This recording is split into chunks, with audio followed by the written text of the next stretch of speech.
Hello, everyone, and welcome to Developing Palates. I am Aaron Loomis, and with me, as always, is Jiunn Liu. How you doing, Jiunn? Good man. It's good Thursday night, and I know we're going after the protocol probable cause. So I am enjoying some Zacapa XL. There you go. Yeah, which is what Juan poured us at his booth. Right. Yeah.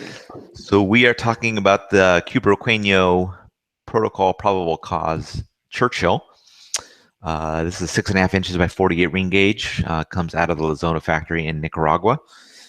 Mexican San Andreas Maduro wrapper. Binder and filler is listed as Nicaraguan. This is blended by Hector Alfonso.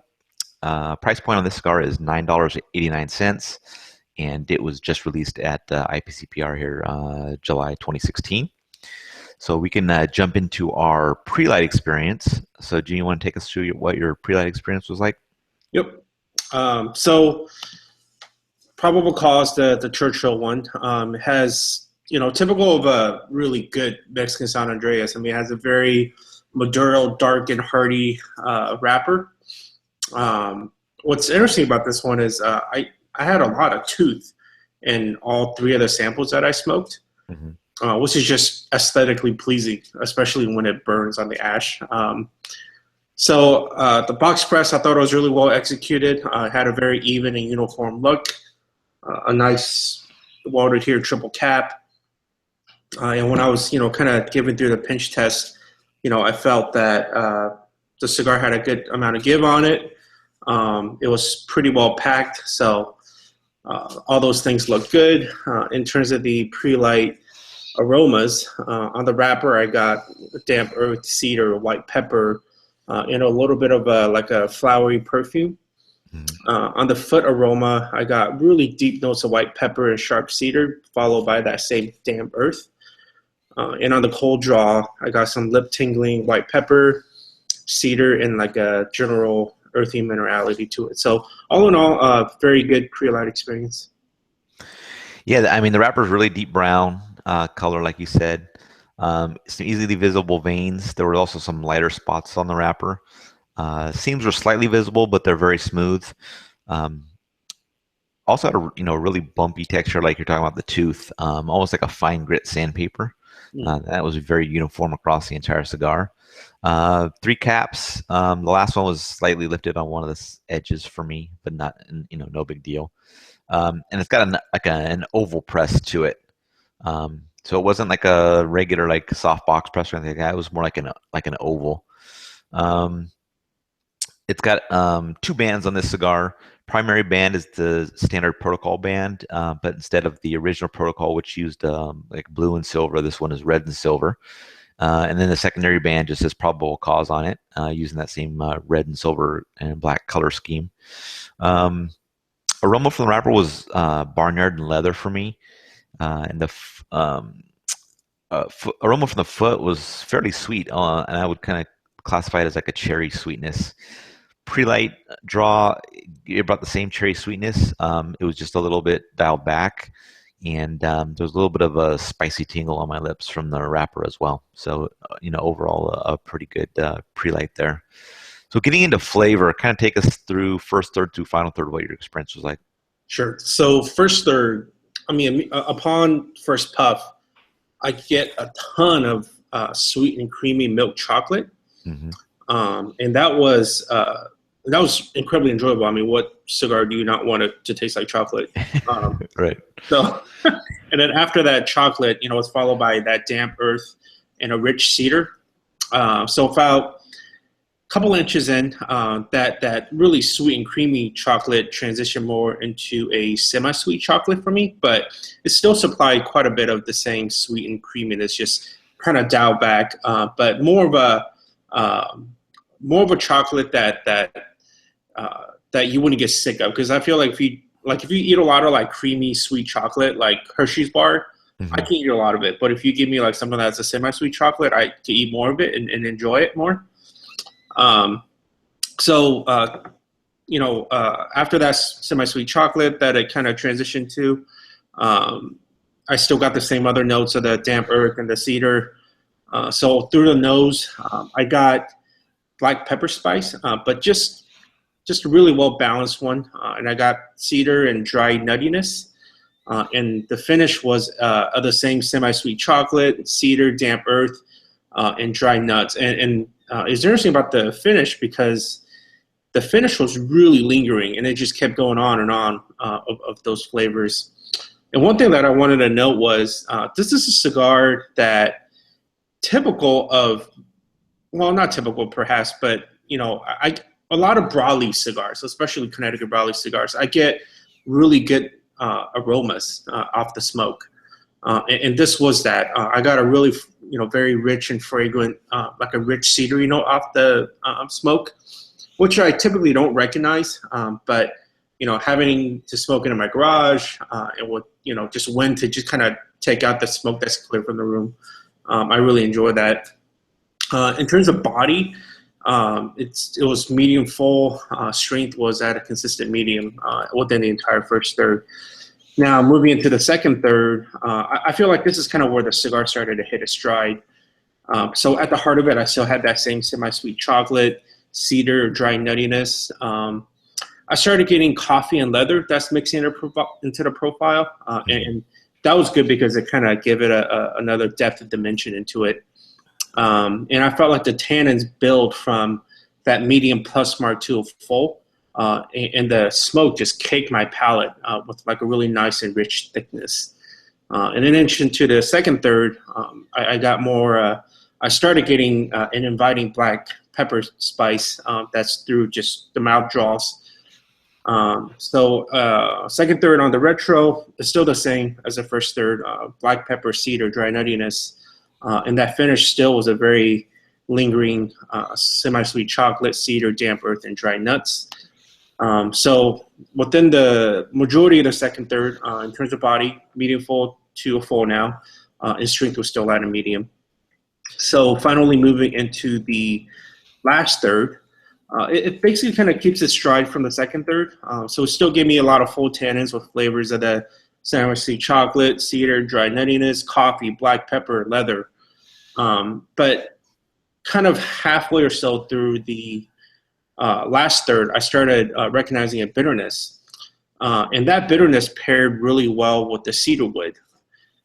So through the nose, still black pepper, cedar, dry nuttiness, and the finish still that long and lasting semi-sweet chocolate, cedar, damp earth, and dry nuts. Body and strength still was the same as the second third, which was full and medium respectively. What about you? Yeah, right on initial light, I just got a big blast of intense pepper in the mouth and on the retrohale. That just lasted a few draws, and then the pepper settled down. And then it was creamy and earthy, and an earthy wood, I guess. It's kind of what I was experiencing. The retrohale was primarily just the cream.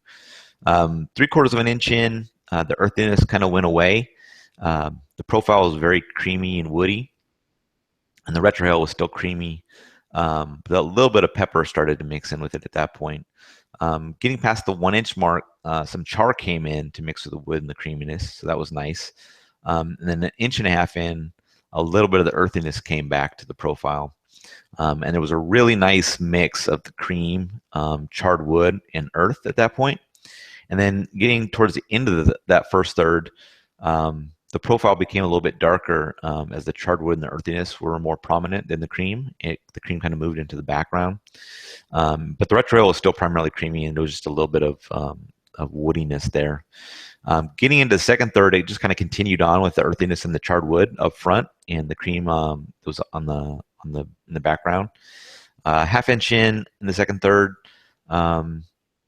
earthiness and char kind of faded back a little bit, but the wood, stayed as the primary flavor. And then 1.25 inches in, some of the earthiness came back, and it also brought along a little bit of minerality to it. Then getting towards the end of the second third, the char faded a little bit, and the woodiness became more defined as oak. And the retrohale also kind of had that same representation of oak there as well. And then getting into the final third, it continued with the primary flavor of oak. The retrohale was also oak, but there was a little bit of minerality on the finish there. And then a half inch in, some of the char came back. And then an inch in, the earthiness returned, and that actually came to the front of the profile. But the charred oak kind of moved back a little bit. And then an inch and a half in, the profile was becoming really dark at that point. Earthiness and the charred oak was pairing up together to kind of give a real full flavor at that point. And then there was a nice zing on the retrohale from that same, dark earthiness and charred oak. And that's pretty much how the cigar finished for me, just, really dark. Strength-wise, the first 2/3 were right at medium for me, but the final third was just a little bit above medium, so not too much of a transition in regards to strength, but kind of stayed right in the middle of the strength profile. So it's interesting. You said within vast majority of the profile that you explained. Mm-hmm. So like I was saying in the Prelight part of it, I smoked 3 samples of this. Right. So one of the 3 samples was very similar to what you just said. Mm-hmm. And did you notice, like, for instance, when you look at during the Prelight experience and you look at the foot of the cigar, that example that I had, the initial, that pepper pop and that oiliness, mm-hmm. I saw quite a few, bits of really dark leaves, which I assume is Ligero leaves. Right. Did you get a catch on what that looked like on the foot for you, by any chance? Yeah, it seemed pretty consistent. I don't think I necessarily saw the same kind of color variations that you did. It looked pretty even to me. I don't think I saw any yeah, but jumping out at me. Anyways, I was gonna say, so that sample had way more pepper since the beginning. Right. Pepper zing and that pop that Yep. that I typically get a lot from the Lozona stuff. But within the other 2 samples that I smoked, it mimicked what I just talked about in this video, as well as the written review. Right. So, Right. Interesting thought, I guess. Yeah. So getting in performance, burn and draw, what was your experience like? I thought the burn was absolutely fantastic. It's cream of the crop, slow and cool burn. I smoked it in, I think, like 2 hours or so. And that ash, man, that ash is super, it's gorgeous. It has toothy ash. It was really sturdy, never flowery. It averaged 2 inches of ash marks, and each of the ash marks I tapped myself. Right. So that's always good. Draw notes. The draw was average. So it was a bit tight for my liking. Even after cutting it to the bottom of that cap, I had that same tight draw. And of the 3 samples that I smoked, 2 of them had tight draws. So I thought that overall the draw was average. Right. Oh. Yeah, I thought the burn was pretty good. I mean, it got fairly wavy at times for me, but it always caught up. I never had to, touch it up or anything like that. It just was kind of, I don't know. It was, it was okay. But it didn't detract from the experience at all. And like you said, the ash was fantastic. It was about 1.5 inches for me. I just tapped it off. I didn't want to, deal with it dropping off or anything like that. And I thought that was a good point to be able to drop it into the ashtray. And then the draw was just a little bit tighter than I prefer, but nothing crazy. So I thought it was very good. Yeah, just a kind of a nitpicky thing, but otherwise it was really good. So overall experience, what was yours? So, I mean, this being Cubariqueño's sophomore release, right? So, excluding the protocol line extension at Lancero, which I don't really call it a brand new release. I thought that, in my written review, I said their sophomore release of the Probable Cause continues to play with the varsity team, right? So, their last release, incredibly hyped. And rightfully so, because it's just a delicious cigar. Mm-hmm. And I think that, if I were to just look at, in my review processes, well, given that this is a Mexican San Andreas, and in the sea of Mexican San Andreas out there, how good is this one? And I believe that it stands a notch above the rest of the Mexican San Andreas examples out there. Mm-hmm. I feel like amongst the rest, the flavors kind of, it pops that much more. So, kind of, it's full of flavor without knocking you down with the strength, which is what truly, Juan and Bill were going for in this example. So I think it's well worth your smoking time and money. I think this guy, I think you say it was like, what, $9 for this box press Churchill? 9.89, so close to $10. Okay, $10. So excluding tax, I think it's well worth picking up some to try for sure. So it's I enjoyed it, and I smoked through all three of mine, but I'll get more when I'll smoke. Yeah, I thought the flavors that are presented were pretty good. It's not quite as dark as most of the San Andreas wrap cigars that I've gotten to experience. I mean, it got dark in that in the second half of the final third, but even though I was getting some earthiness and some charred wood and oak, it wasn't like super dark and like it was like coating my palate and like just felt like it was just there. And that's kind of how some Mexican San Andreas or some broadleaf cigars are like. It was kind of a little bit different than other San Andreas cigars. So I thought that was interesting, and I thought it was kind of like a welcome surprise that was the profile based on what the blend components that we know about. I think it's easily approachable to any level smoker. Like I said, it wasn't super dark, so it's not going to like turn off the people that don't like that profile. So I think definitely worthwhile picking some up. I also think it would probably pair well with like any kind of drink that you want to pair it with. But I would be really interested in pairing this with cola or a mixed drink that has cola as an ingredient. I just think it would, I don't know, there's something about it. Like I was kind of like, as I was smoking it, I was kind of like craving for cola, not necessarily for the sweetness to like kill a nicotine buzz, but just I think that it would be a really nice additional flavor to it and pair well there. So I don't typically, kind of have a craving when I'm smoking most cigars, but just for some reason that kind of jumped out at me. So I threw it in there. I thought it was interesting. So. No, I completely see that. I think if you pair something with cola that has fizz and sweetness, right? I could see it pairing really well with the flavors, especially on that example of the one where you get more of that more of that charred wood and whatnot. I think it'll cut some of that.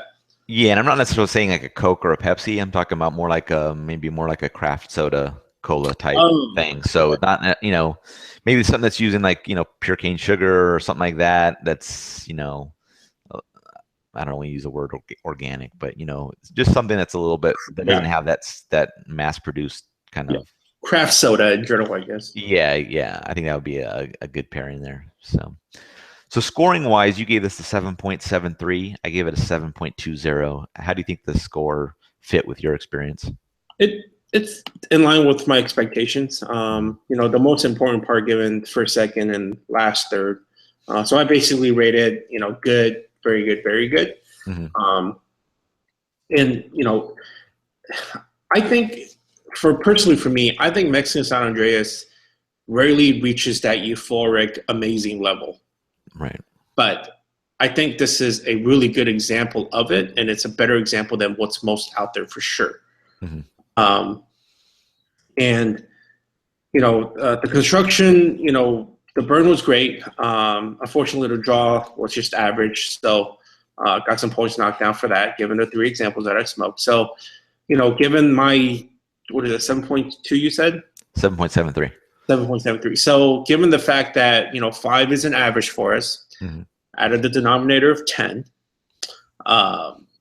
it's a very good cigar. It's a score that I think only been reached for like so far with the H-Town, Illugione, and then Saka Silver Mesa. So it's right up there with those big profile boys. Right. Yeah, I think my score fits the experience I had. Very good cigar. Different than the Mexican San Andreas that I've had in the past. So, it definitely kind of made itself a bit independent from the others. So that's always a good thing when a cigar can do that. So definitely worthwhile picking some up, seeing if it fits your profile, and if so, you can go a little deeper on that if you want. But they also have this in a Robusto, which I'm very interested in smoking, just to kind of see what the profile is like with a little bit of a shorter smoke, to see if that darkness maybe doesn't show itself at the end of the cigar. Or I mean, I'm just curious to see what differences that So it shows. a little bit about that Robusto that you're talking about. It's the Yep. ones that Juan gave us, right? Is that what you're referring Right. to? So I was talking to him a couple days or so ago, and that Robusto being the box press Robusto, that was actually a show exclusive. Oh, okay. The regular production Robusto they're coming out with is your typical run-of-the-mill, like Parejo non-box press Robusto. Right. And I'm glad you mentioned that because I smoked like 3 of those box press Robustos already. I actually prefer that one. I felt like the flavors in that one melded a little more. Right. Perhaps not as pop in flavor, but I thought that they were more well-rounded. So yeah, I typically find that a shorter cigar or a smaller ring gauge cigar, it just kind of matures a little bit quicker. So the profile just kind of seems to, I don't know, present itself better typically there. But I mean, there's exceptions to that, definitely. But I just kind of, as a general rule, I kind of think that that's typically what my experience will be. But that's why we smoke them, to find out what the actual results are, not just to say, oh, you know what, I like this, but I think the Robusto might be better just because it's smaller or whatnot. But we'll find out when we do the review on it. So. Yep. Any closing thoughts on the cigar? No, go try some. I think Protocol and Cubariqueño in general made another hit, and they should be very well successful with this one as well. Yep. Well, thanks everyone for watching. If you're just catching this on YouTube, be sure to subscribe to us, but also check out the full written review on the website, developingpalates.com. Be sure to follow us on all the social media sites, Twitter, Instagram, Facebook, Google+. And thank you for watching, and we'll catch you all on the next one.